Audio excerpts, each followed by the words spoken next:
Good morning to all of you. How are you all? I hope कि सब ठीक है।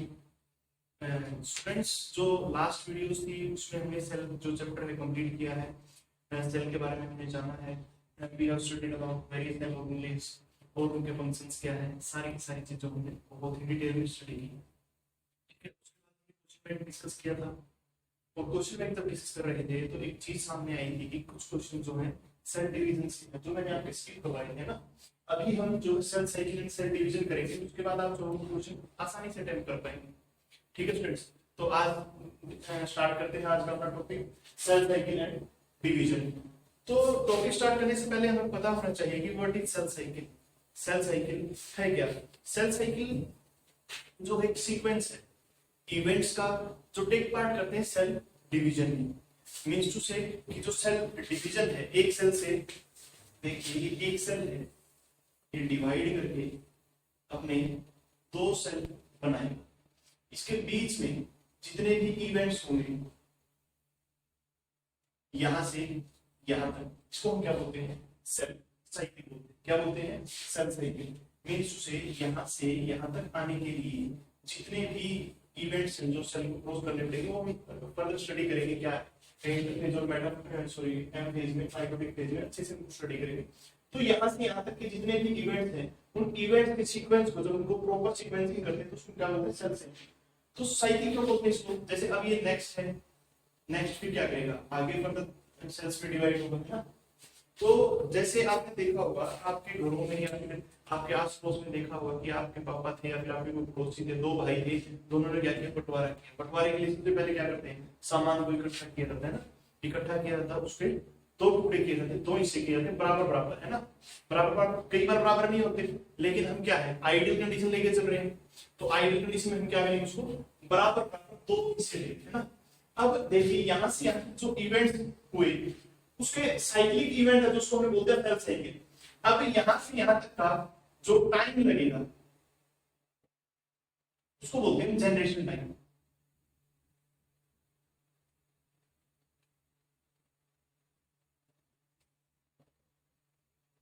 यानी कि सेल ने डिवाइड किया है, सक्सेसिव डिवीजन के बीच का जो टाइम है उसको क्या बोलते हैं? जनरेशन टाइम बोलते हैं। ठीक है स्टूडेंट्स, तो यहाँ पे देखिए हमने दो डेफिनेशन क्लियर की है, एक तो सेल साइकिल की और एक जनरेशन टाइम की। सेल साइकिल क्या हुआ? Sequence of events which take place during cell division, during cell division. ठीक है, और उसके बाद हमने देखा कि generation time. Generation time students क्या है कि एक सेल डिवाइड करके दो सेल बनाता है, तीन सेल बनाता है, चार सेल बनाता है, जो भी बनाएगा, यानी कि सेल जो डिवाइड करेगा, डिवाइड करने के ड्यूरिंग जो उसने टाइम कंज्यूम किया है उसको बोलते हैं जनरेशन टाइम। ठीक है, दो चीजें आपकी यहाँ पे क्लियर होंगी, एक तो जनरेशन टाइम क्या है और एक सेल साइकिल क्या है। सेल साइकिल में जो है इसने क्या किया? अपने आप को डिवाइड किया और बीच का जो टाइम इंटरवल उसको बोला हमने जनरेशन टाइम। अब देखो जो हमारा सेल साइकिल है, सेल साइकिल को दो पार्ट्स में डिवाइड कर देते हैं। कितने पार्ट्स में? टू टाइप्स में। हाँ, उससे पहले एक बार एक और चीज हमारी जो रहती है, जो हमारी सेल डिवीजन है, सेल डिवीजन होती है हमारी तीन टाइप। कितने टाइप की? Three types. Number one is biotic, mitosis.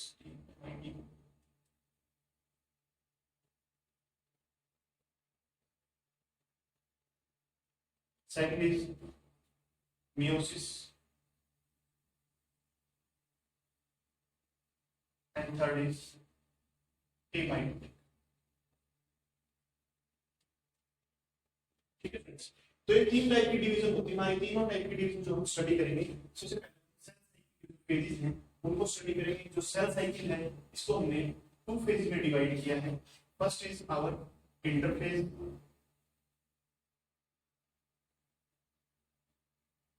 and second is our meiotic phase, mitotic phase।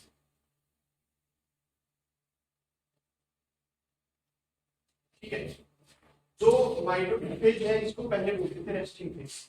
क्या बोलते हैं स्टूडेंट्स? Resting phase. लेकिन आजकल इसको बोलते हैं प्रिपरेटरी फेज। क्यों? क्योंकि जब हम क्या है दूसरे को इनएक्टिव दिखते हैं तो दूसरे को तो क्या लगता है हम रेस्टिंग फेज में कि हम कुछ नहीं कर रहे, लेकिन क्या है हम अपने जो काम जो करते रहते हैं। ऐसे ही जब ये क्या करता है प्रिपेयर करता है, इंटरफेज में क्या करता है प्रिपेयर करता है, प्रिपेयर टू डिवाइड। जब प्रिपेयर टू डिवाइड करता है यानी कि जब मैंने आपको बोला कि दो लोग हम बंटवारा कर रहे हैं, बंटवारा कर रहे हैं तो सामान इकट्ठा करते तभी हमें नहीं दिखते, जब वो अलग अलग दीवार निकल जाती है उनके पीछे तब हम बोलते हैं वो ये तो अलग अलग हो गए, है ना। इन्होंने तो क्या कर लिया अपना बंटवारा कर लिया। ऐसे ही सेम कंडीशन सेल के लिए है कि सेल जब अपना सामान इकट्ठा करता है तो हम नहीं बोलते कि क्या कर रहा है सेल कुछ काम कर रहा है, ये जो है अंदर अंदर नीचे नीचे जो काम होता है प्रिपरेशन का, ठीक है।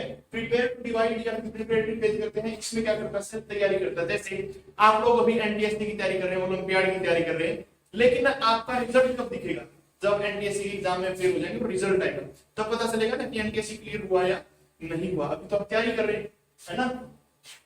ऐसी सेल भी क्या करता है इंटरफेज में तैयारी करेगा, प्रिपरेशन करेगा डिवीजन की। उसके बाद माइटोटिक फेज, माइटोटिक फेज में जो सेल डिवाइड करता है, सेल क्या करेगा यहाँ पे आके सेल जो है आपका डिवाइड करेगा। अब ये जो डिवीजन है इसको भी हम दो पार्ट में डिवाइड करते हैं, एक तो बोलते हैं इसको कैरियोकाइनेसिस,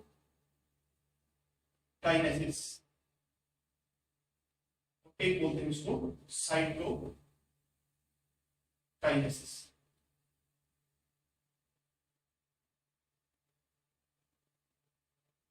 हाँ स्पेलिंग में भी मिस्टेक को चेक कर लेना, ठीक है। कैरियोकाइनेसिस, कैरियोकाइनेसिस में क्या करता है न्यूक्लियस डिवाइड करता है स्टूडेंट्स,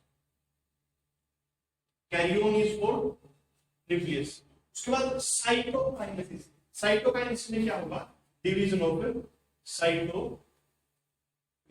अगेन जो न्यूक्लियस की डिवीजन है ये तो क्या है इंटरनल है, हमें थोड़ी दिखाई देगा, वो अंदर की तरफ अपना क्या कर रहे हैं सामान को इकट्ठा कर रहे हैं, डबल कर रहे हैं उसको कि इतना आपको लेना है इतना आपको लेना है, तो उसको क्या कर रहे हैं डबल कर रहे हैं, फोटोकॉपी कर रहे हैं, उसकी रेप्लिकेशन कर रहे हैं, ठीक है। लेकिन जब साइटोकाइनेसिस होती है कि साइटोप्लाज्म डिवाइड होता है यानी कि बीच से दीवार आ जाती है, ये एक सेल, सेल क्या करेगा स्टार्टिंग में अपना जो जेनेटिक मटेरियल, मान लो ये इसका जेनेटिक मटेरियल था, ये क्या करेगा इसको डबल कर देगा, ठीक है। इसने क्या किया स्टूडेंट्स इसको डबल कर दिया। अब जब तक ये डबल करना हमें दिखाई नहीं देगा, उसके बाद क्या करेगा ये बाइफरकेट कर देगा, दो में डिवाइड कर देगा, आधा इसको दे दिया आधा इसको दे दिया, तो हम क्या बोलेंगे अब जो सेल डिवाइड हो चुका है।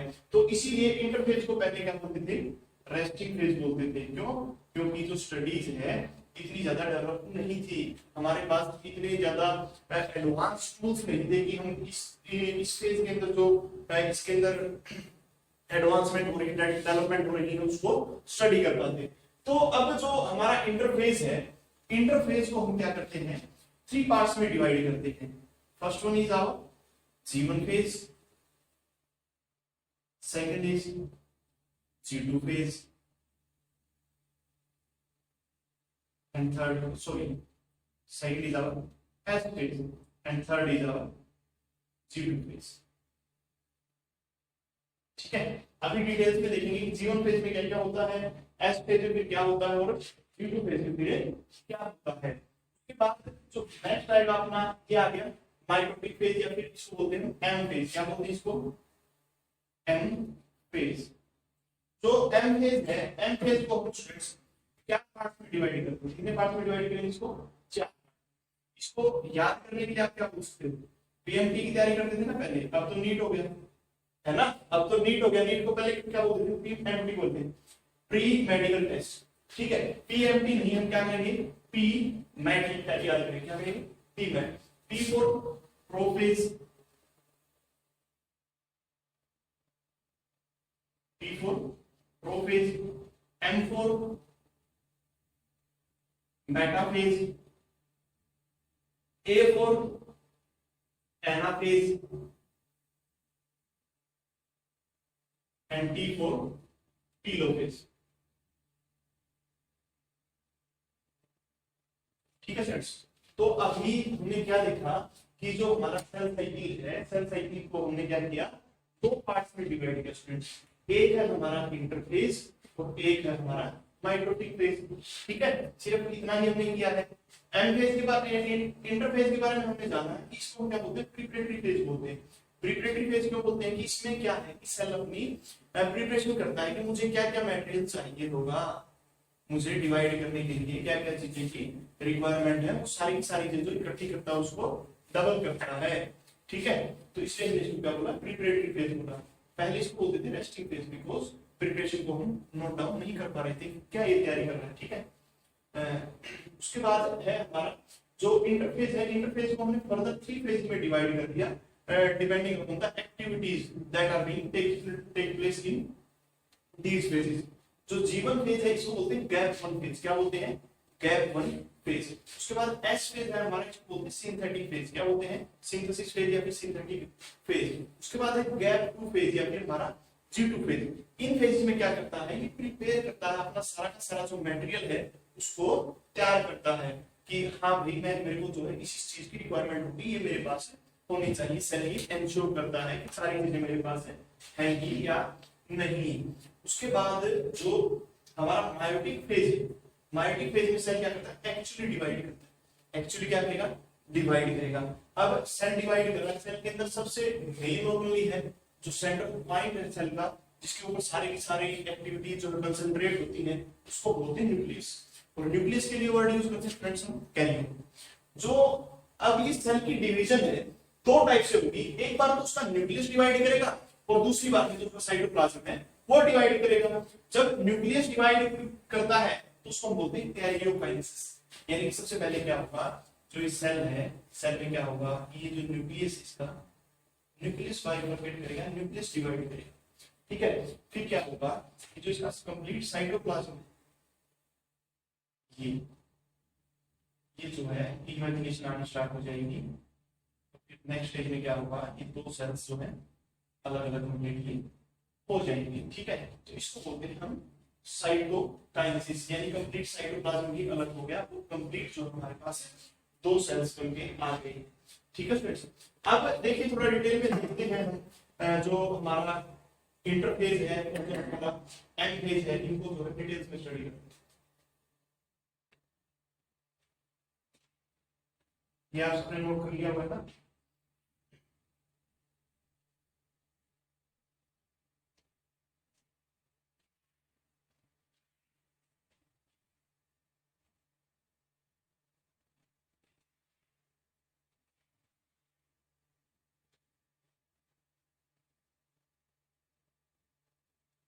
हाँ, देखिए हम अब रीड करने वाले हैं इंटरफेस को। इसको इंटरफेस,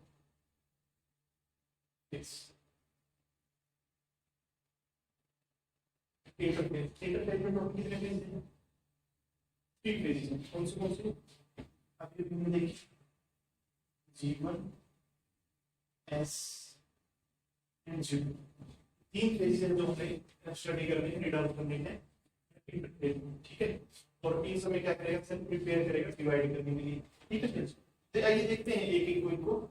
सबसे पहले हमारा जीवन फेज। जीवन फेज में क्या क्या चेंजेस होते हैं।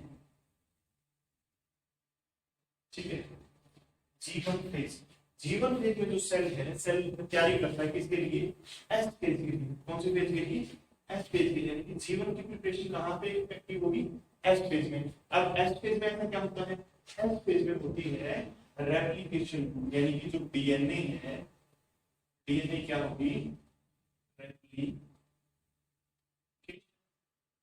में क्या होता है, रेप्लिका बनते, क्या बनेगा, रेप्लिका। रेप्लिका में किसे बोलते हैं, फोटोकॉपी। ठीक है, फोटोकॉपी यानी कि क्या होगा, सेम टू सेम। जैसे ये हमारा डीएनए है, ठीक है, ऐसा ही जो है इसके ऊपर क्या बन जाएगी, चेन मूवमेंट बन जाएगी, डीएनए की सिंपल जो कॉपी चेन पे बन जाएगी, डबल हो जाएगा। यानी थ्रेडिंग में क्या होता है, एप्लीकेशन में डबल होता है। ठीक है, अब देखिए जीवन फेज में क्या क्या जो है एक्टिविटीज हमको करनी पड़ती है वो हम देखते हैं। सबसे पहले क्या करेगा, अपना जो प्रोटीन है, प्रोटीन एंड जो आरएनए सिंथेसिस में क्या कराएगा, इंक्रीज कराएगा। तो मैं डायरेक्ट ये करूंगा, आप लिखना increase in synthesis of protein and RNA. Protein and RNA को क्या करेगा, इंक्रीज करेगा, क्योंकि जब डीएनए रेप्लिकेशन होगा, डीएनए फॉर्मेशन होगी, तो उस टाइम पे इनको प्रोटीन और आरएनए की जो जरूरत पड़ेगी, आरएनए की जरूरत इसलिए पड़ेगी क्योंकि इसमें क्या बनेगा, एमआरएनए बनेगा, आरएनए बनेगा और टीआरएनए बनेगा। तो सारी प्रोसेस है जो आरएनए की से जो है फुलफिल होगी। ठीक है, अब आरएनए और प्रोटीन को हम इंक्रीज कर रहे हैं तो हमें क्या करना पड़ेगा, सेल का साइज भी इंक्रीज करना पड़ेगा, सेल का साइज भी इंक्रीज करना पड़ेगा। यानी जो सेल है, सेल का साइज भी इंक्रीज होता है, अप्रोक्स क्या हो जाता है, डबल होता है। क्या होता है, डबल होता है सेल का। ठीक है, नंबर थर्ड पे अब सेल साइज भी हमने इंक्रीज कर लिया, प्रोटीन भी बना लिया हमने, आरएनए भी बना लिया। बाकी जो रिक्वायर्ड रॉ मटेरियल है, अदर रॉ मटेरियल है जिसमें मिसलिनियस चीजें आ जाएंगी, वो सारा का सारा रॉ मटेरियल है, इसकी भी प्रोडक्शन हो गया, इंक्रीज कर देगा। अब ये सब हमने सारा कुछ कर लिया। अब आप लोग प्लान कर रहे हो कितनी ट्रिप पे जाने का, आपने सारा कुछ प्लान कर लिया कि मैं जो है ये चीजें देखूंगा, ऐसे ऐसे वहां पे जाएंगे और ये हमारा जो है वहां पे क्या है, खर्च आएगा। लेकिन खर्च कहाँ है, ऐसे ही सर ने भी सारा का सारा प्लानिंग को कर लिया। अब इसके लिए रिक्वायरमेंट किसकी होगी, एनर्जी की। अब एनर्जी की रिक्वायरमेंट है तो इसको क्या करनी पड़ेगी, एटीपी प्रोडक्शन को भी क्या करना पड़ेगा, इंक्रीज करना पड़ेगा, बिकॉज ये सारी प्रोसेस क्या है, एनर्जी कंज्यूमिंग है। एटीपी की फुल आपको पता है ना, एडिनोसिन ट्राइफॉस्फेट, यानी कि एडिनोसिन ट्राइफॉस्फेट को क्या करना पड़ेगा, यूज करना पड़ेगा। यूज कैसे करते हैं, एटीपी को किसमें कन्वर्ट कर लेते हैं लोग, एटीपी से एक फॉस्फेट को रिलीज करते हैं तो एडीपी बना लेता है। क्या कहता है, एडीपी बना लेता है। और यहाँ पे क्या होती है स्टूडेंट्स, एनर्जी रिलीज होती है। एडीपी से फिर एक फॉस्फेट और रिलीज हो जाएगा तो क्या हो जाएगा, एएमपी। और यहाँ पे भी क्या होगी, एनर्जी की रिलीज होगी। यानी कि फॉस्फेट को लूज करेगा और क्या बना देगा, एनर्जी लिबरेट होगी। वो एनर्जी जो है किसी भी यूजफुल एक्टिविटी में जो है यूज कर सकते हैं। ठीक है, तो चार चीजों की जो सिंथेसिस हमने यहाँ पे देखी कि एटीपी की सिंथेसिस को बढ़ाएगा, आरएन रॉ मटेरियल की सिंथेसिस को बढ़ाएगा, प्रोटीन आरएनए की सिंथेसिस को बढ़ाएगा, और इन सबको होल्ड करने के लिए उसका सेल साइज है, उसकी जो कैपेसिटी है उसको भी इंक्रीज करेगा। ठीक है स्टूडेंट्स, ये चीजें हैं जो आपकी जीवन फेज में होंगी। जीवन फेज किसके लिए था, आपका एस फेज के लिए। किसके था, एस फेज के लिए। अब देखते हैं एस फेज में होता क्या है। एस फेज में सबसे पहले मैंने बोला कि किस चीज के लिए है, डीएनए रेप्लिकेशन के लिए। सबसे पहले तो क्या होगी, डीएनए रेप्लिकेशन ही होगी। ठीक है, डीएनए रेप्लिकेशन होगी। उसके बाद जो सेंट्रियोल्स हैं, सेंट्रियोल की फॉर्मेशन होगी। ठीक है, सेंट्रियोल की फॉर्मेशन होगी। सेंट्रियोल किसमें हेल्प करते हैं स्टूडेंट्स, सेल डिवीजन में हेल्प करते हैं। किसमें हेल्प करते हैं, सेल डिवीजन। और आपको पता है सेंट्रियोल किसमें एब्सेंट होते हैं, प्लांट्स में। प्लांट्स में क्या सेंट्रियोल फॉर्मेशन होगी, यहाँ पे सेंट्रियोल की फॉर्मेशन नहीं होगी। अब डीएनए हमारे पास आ गया, सेंट्रियोल हमारे पास आ गया। अब डीएनए की जो पैकिंग करते हैं, डीएनए की जो पैकिंग करते हैं, वो प्रोटीन का नाम स्टूडेंट्स हिस्टोन प्रोटीन। कौन सा प्रोटीन है, हिस्टोन प्रोटीन। अब जो हिस्टोन प्रोटीन है इसकी भी सिंथेसिस क्या हो जाएगी, यहाँ पे स्टार्ट हो जाएगी। इसका भी फॉर्मेशन जो है होना शुरू हो जाएगा। ठीक है फ्रेंड्स, तो देखो जो आपका एस फेज है, एस फेज में क्या क्या हुआ, एक तो जो डीएनए है, डीएनए ने अपनी क्या बना ली, रेप्लिका बना ली, अपनी क्या बना ली, कॉपीज बना ली। उसके बाद जो सेंट्रियोल फॉर्मेशन है, सेंट्रियोल यानी कि सेंट्रियोल क्या होते हैं, सेल डिवीजन में हेल्प करते हैं। ये अपोजिट पोल्स पे होते हैं। ठीक है, इससे फिर जो क्रोमेटिन फाइबर्स हैं वो अटैच हो जाते हैं और जो सेल डिवीजन है उसको ये फैसिलिटेट करते हैं। ठीक है फ्रेंड्स, जब क्रोमोसोम्स एक दूसरे पोल की तरफ जाएंगे तो जो क्रोमैटिड्स हैं इनको गाइड करेंगे। ठीक है, क्रोमेटिन फाइबर्स को। और जो डीएनए है, डीएनए की पैकिंग के लिए एक राउंडेड या फिर स्फेरिकल शेप स्ट्रक्चर होता है जिसको बोलते हैं हिस्टोन प्रोटीन। हिस्टोन प्रोटीन के ऊपर क्या करता है, डीएनए रैप करता है। ठीक है, इसके ऊपर क्या होगा, कोयल करके अपने आप को क्या कर लेगा, जो है कंडेंस कर लेगा, अपने आप ही क्या कर लेगा, डीएनए इसमें पैकिंग कर लेगा। ठीक है सर, अब आ गया हमारा G2 फेज। यानी कि हमने क्या कर लिया, सेल को डिवाइड कर लिया। ठीक है, ताकि उसके लिए जो अच्छा स्पेस मिलता है बच्चे अब सेट ये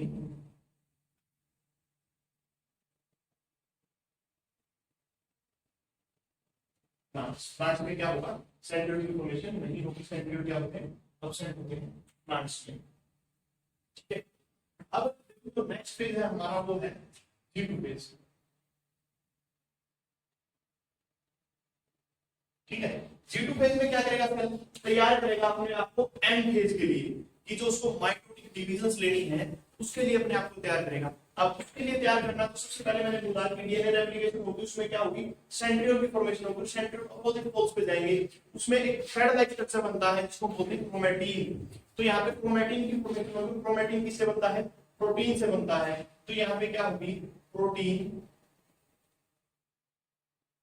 and RNA synthesis again increase हो जाएगी। हमें अगेन क्या करना पड़ेगा, आरएनए और जो प्रोटीन है हमारा उसको इंक्रीज करना पड़ेगा, उसको जो है बढ़ाना पड़ेगा, ताकि जो स्पिंडल फॉर्मेशन है वो हमारी अच्छे से होती रहे।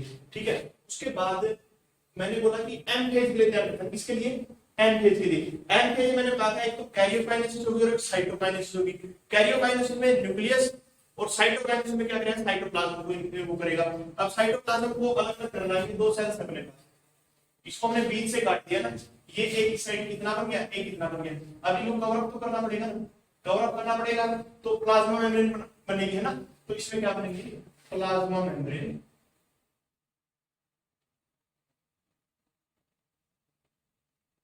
प्रोटीन्स। ठीक है, इसमें दूसरी चीज क्या करेंगे, प्लाज्मा मेम्ब्रेन के जो प्रोटीन है उनकी जो है फॉर्मेशन यहाँ पे होगी। ठीक है, अब पाप बढ़ाना भैया सबसे बड़ा रुपया, जरूरत पड़ेगी उसकी। तो यहाँ पे क्या होगी, एटीपी की सिंथेसिस होगी, यानी कि एटीपी का प्रोडक्शन है वो भी हमें इंक्रीज करना पड़ेगा। सेल डिवीजन आपको करनी है तो उसके लिए आपको क्या चाहिए, एनर्जी चाहिए। ठीक है फ्रेंड्स, तो ये थी जो चीजें हमें रिक्वायर्ड होंगी कि G2 फेज में क्या होंगे, G1 फेज में कौन कौन से जो है वो होंगे। ठीक है, आपको जो बेसिक इसमें याद रखना है, आपको याद रखना है कि जो G1 फेज है, G1 phase is preparatory phase for S phase. ठीक है, यानी कि जीवन में क्या करना, तैयारी करना है किसके लिए, एस फेज के लिए। यानी कि एस फेज में जिस मैटर की रिक्वायरमेंट पड़ेगी उसको हमने क्या कर दिया, यहाँ पे एडजेक्ट डबल कर लिया, इंक्रीज कर लिया। ठीक है, उसके बाद जो एस फेज के बाद कौन सा आया, G2 phase. G2 phase is a preparatory phase for M phase.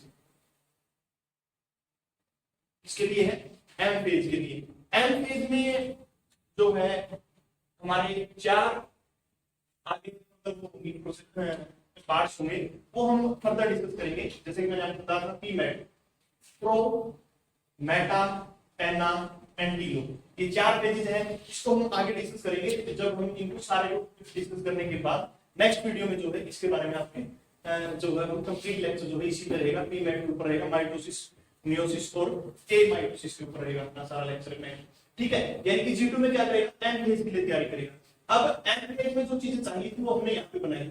M phase में मैंने आपको बताया कि लास्ट में जाके क्या हुआ कि जो सेल है, सेल की मेम्ब्रेन जो है अलग अलग हो जाएंगे, यानी कि सेल जो है बिल्कुल अलग अलग हमें दिखेगा कि हाँ भाई बंटवारा हो चुका है। ठीक है, पहले तो क्या होती है, थोड़ी लड़ाई होती है, फिर क्या करते हैं, सामान को इकट्ठा करते हैं। ये सब हमने सामान इकट्ठा कर दिया और एम फेज में क्या पता चलेगा कि हाँ बीच से क्या आ गई है, दीवार आ गई है, दो भाई जो है अलग अलग हो चुके हैं। तो यहाँ पे हमें पता चलेगा कि जो सेल है वास्तव में अलग हो चुका है। कई बार आपने सुना होगा कि जैसे अलग होने वाले थे लेकिन बुआ आ गई, मामा जी आ गए, तो मामा और बुआ क्या करते हैं, बोले नहीं नहीं नहीं नहीं भाई आपको अलग नहीं होना, आप जो रुक जाओ। ठीक है, मेरे कहने से रुक जाओ। वैसे तो देखो आपकी बनती नहीं है, लेकिन आप मेरे कहने से है ना थोड़े टाइम के लिए रुक जाओ। तो उस फेज को बोलते हैं G0 फेज। क्या बोलते हैं, G0 फेज।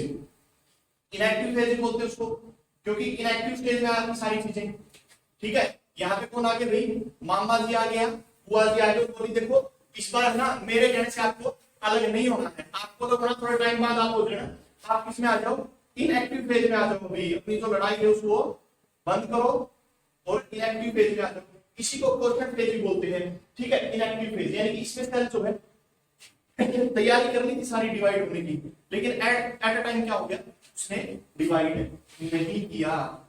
क्या नहीं किया, डिवाइड नहीं किया, G0 फेज में कोई डिवीजन नहीं होती। ठीक है, ये याद रखेंगे, ये इनएक्टिव फेज होता है।